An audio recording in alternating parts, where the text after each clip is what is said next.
ஓம் ஸ்ரீ சாய்ராம். பகவான் ஸ்ரீ சத்யசாய் பாபா அஷ்டோத்திரத்தில் 101வது திருநாமம் ஓம் ஸ்ரீ சாயி யோகீந்திர வந்திதாய நமக என்பது.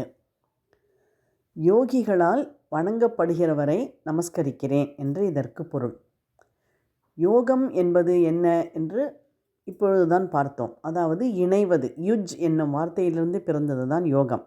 யோகம் என்றால் இணைவது என்று பொருள். பரம்பொருளோடு இணைவது. அப்படி அந்த பரம்பொருளோடு இணைவதற்கு 3 மார்க்கங்கள் இருக்கின்றன. பக்தி மார்க்கம், கர்ம மார்க்கம், ஞான மார்க்கம் என்று 3 மார்க்கங்கள் இருக்கின்றன. பக்தி யோகத்தில் இருப்பவர்கள் அவரை பாபாவை ராமனாகவும் கிருஷ்ணனாகவும் முருகனாகவும் அம்பாளாகவும் ஏன் இயேசுவாகவும் கூட கண்டு வழிபடுகிறார்கள்.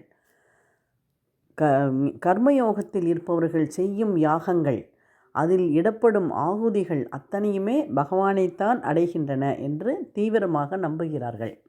ஞான யோகத்தில் இருப்பவர்களுக்கு அவர்தான் தட்சிணாமூர்த்தி.